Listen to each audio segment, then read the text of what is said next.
When you visit Northwest Arabia, you will encounter many amazing rocks and boulders. Remember the large one obscuring the water path that descends from Rephidim? Or the massive specimen found in the middle of Disappointment Valley? Or the smooth-faced beauty beside the Circle of 70?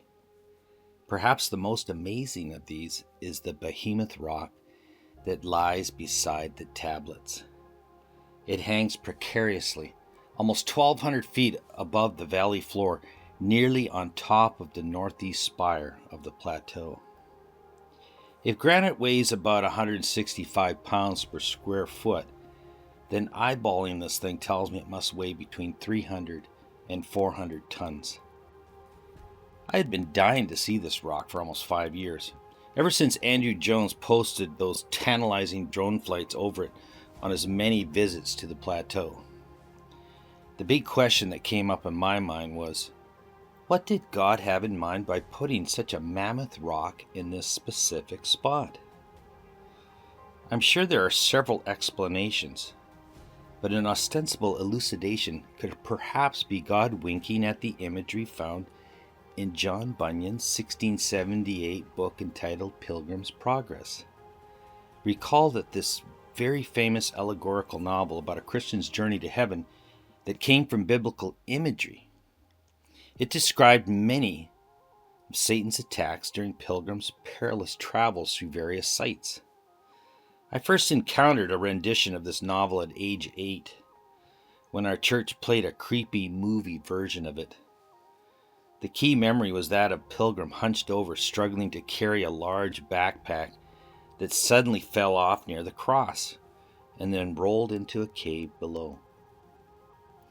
So with this in mind, and for there to be any correlation with this novel, there must be a cross on the top of this spire and a cave below. To an astute student of both the Bible and Mount Sinai, the answer is yes and yes. The cave part is easy, it's there. If a burden was once inside this cave, well, it must have fallen to the valley floor years ago.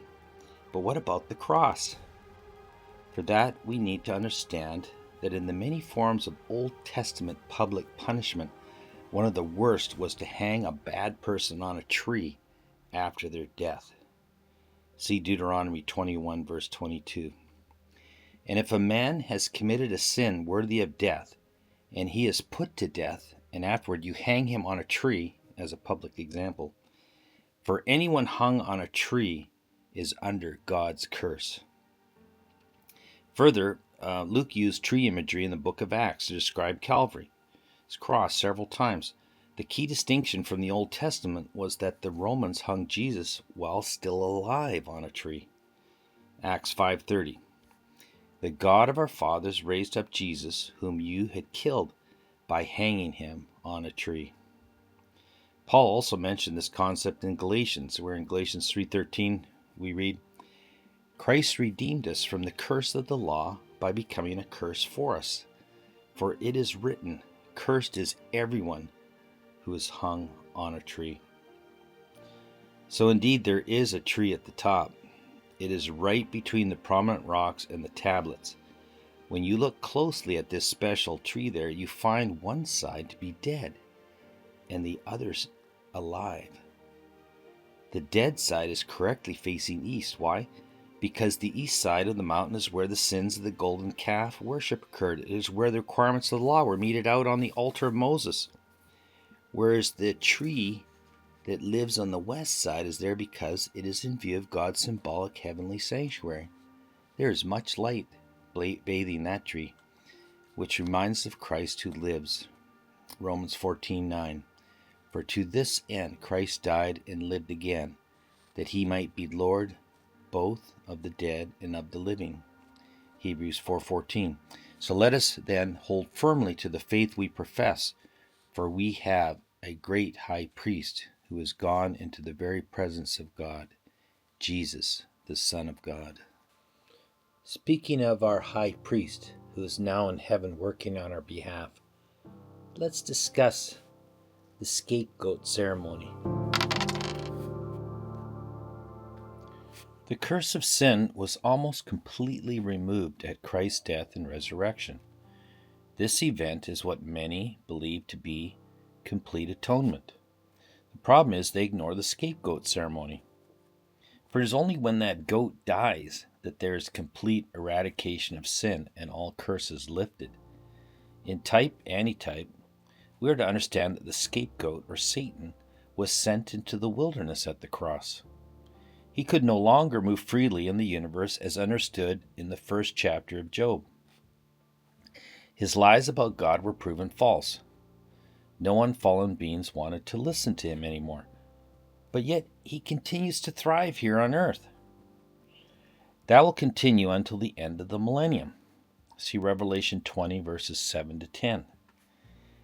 This is when all the curses of sin and Satan will be swallowed up and gone forever in that lake of fire. Some will reject these imaginative interpretations of trying to apply an allegory and Old Testament theology to some rocks and a tree. But I suspect that the converted Catholics from the Reformation era would have readily identified this cave as part of the imagery of Pilgrim's Progress. And the scapegoat ceremony speaks for itself. It would have been quite entertaining thinking this was the cave that Elijah fled to after Jezebel scared him, until they thought about it a little more. I've spoken about this already in previous videos, that this is not the cave. The correct one is 4 miles around the corner. There you have a view of both Horeb and Sinai. You can't pick a better spot in all of Sinai. There's grazing fields nearby. You're right between Horeb and Sinai. There's water and there's caves all along this ridge. Caves should have easy access to water for refreshment, and the cave floor should be preferably flat to get a good night's sleep after a long journey. No one would rest or bed down for the night without water nearby, nor would they want to be in fear of rolling to their death if they fell asleep. The narrative of 1 Kings 19 implies a 360-degree view to fully experience an earthquake, strong winds, and fire. The event would have been all-encompassing. It would not be gazed at from a narrow view looking downwards into the east. The story has Elijah first standing on the mountain, or out in the open. Then it implies that he fled back to a cave for safety, only to thereafter come out of the cave. Listen to the text. The key point here are the prepositions. Go out and stand on the mountain. Recall in Exodus 24:13, up and into, on the mountain are defined. It denotes in this verse that Moses and Joshua went into the valley before Moses went up the mountain. That's verse 9 and verse 15. Again, the key here is the prepositions. So reading on. The Lord replied, I want you to be there when I pass by. All at once a strong wind shook the mountain and shattered the rocks, but the Lord was not in the wind. Next there was an earthquake, but the Lord was not in the earthquake. Then there was a fire, but the Lord was not in the fire. Finally there was a gentle breeze, and when Elijah heard it, he covered his face with his coat. He went out and stood at the entrance to the cave. There it is. He went from going out in the open and standing to being in a cave, cowering, and then out to the entrance. A voice asked, Elijah, why are you here?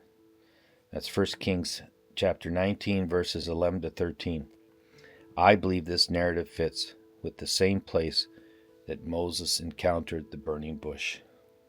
This couldn't have been at the plateau because the pulpit rock is only 400 yards away from the cave. An earthquake would have most certainly toppled this rock over. All right, so it's still here. The only way this could have happened would be with flooding, severe water erosion. And the fact that this thing's standing goes against Elijah's cave being over that ridge.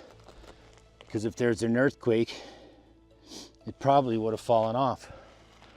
That's why I'm a proponent of Elijah staying in a cave in the valley between Horeb and Sinai. Wow, it's really on there. That rock stands tall to this day. If there was an earthquake, we would see more rocks in the valley floor, but we don't. I personally view the cave on this eastern facade as ornamental. The greatest churches in the world with 2 towers often have a middle facade of either stained glass or statues. All right, enough of that. Let's consider another symbolic, spiritual interpretation of this huge rock by the tablets. It could also be the imagery of what's known as a stumbling block. That imagery includes the discussion of punishment by hanging on a tree again and how it is viewed. This is defined as something that blocks us from coming to salvation in Jesus. It is what Paul spoke of in the famous verse of 1 Corinthians 1:23.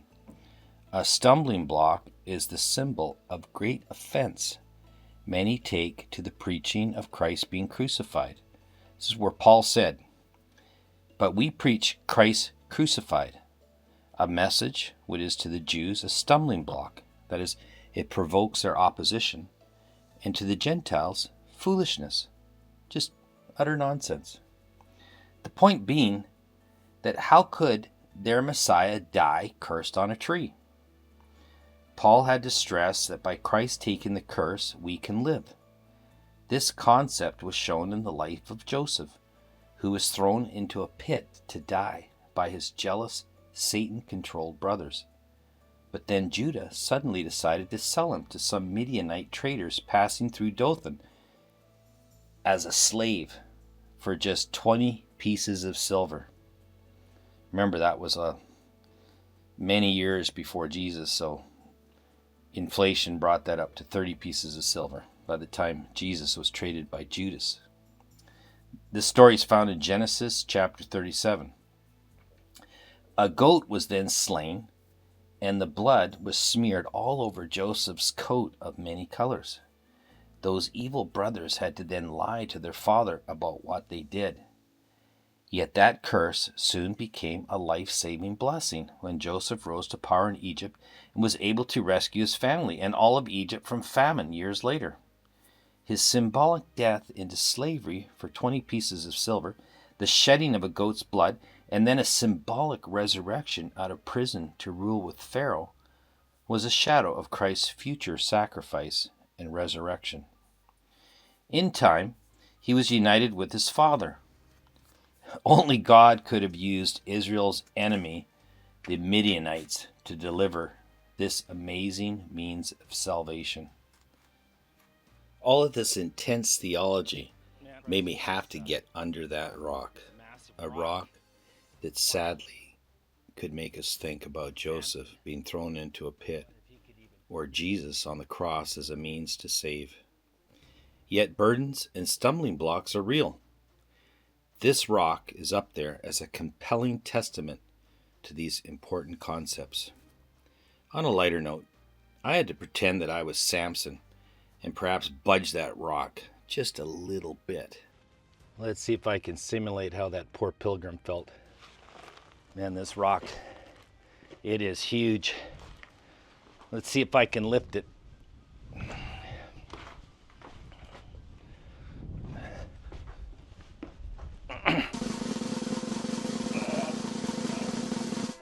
Oh, man. No way. There's no way. Wow. That's a burden. Then I took in the view on the east side. There you can look directly down on the altar, the stream that descends from the mount, and the golden calf stage. It is a long crawl to cross over to the west side and behold an inspiring panoramic view of both Sinai and Horeb. Lastly, We need to consider another stumbling block definition. It is how many in the world believe that they can be saved by works alone. Even today, there are Christians that think keeping the law without a faith in Jesus will get them to heaven. It must have been devastating to those proud Pharisees when they learned the true way of salvation that Jesus explained to Nicodemus in John chapter 3. Without a love for Jesus, all their works were worthless.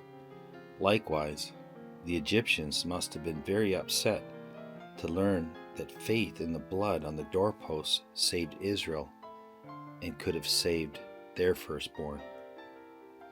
The emphasis should not be about the angel of death passing over, but rather how you and I have to pass over our stumbling blocks.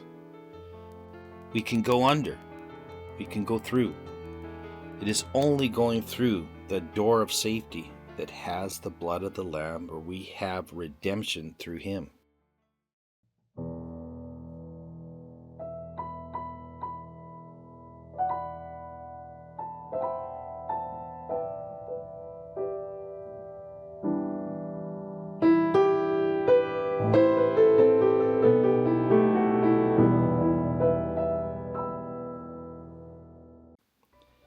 In the meeting area, I was able to admire the pulpit rock again and imagine the 70 there.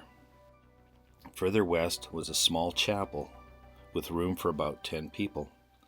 I like to think of the plateau as an open-air cathedral with many alcoves or side chapels to meet and fellowship. Walking further west, the stream from the lesser peak flows, and it is flowing east.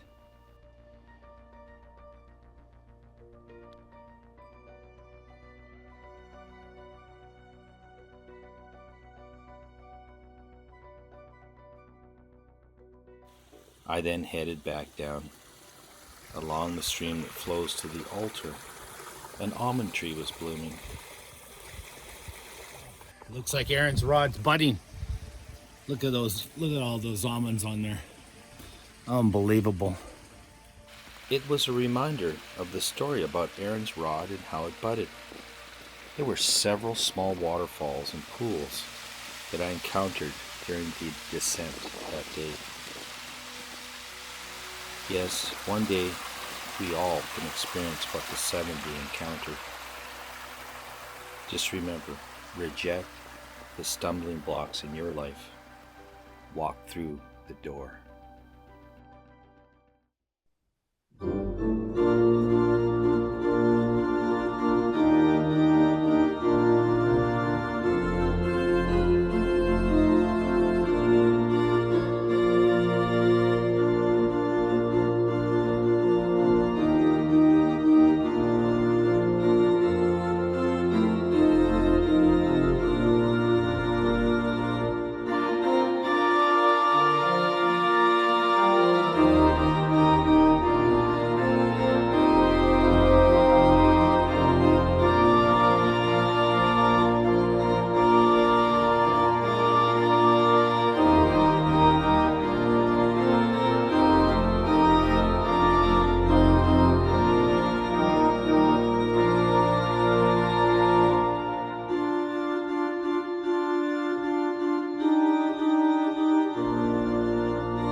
So the next time you look up from the highway here to the top, I want you to think of this huge, massive rock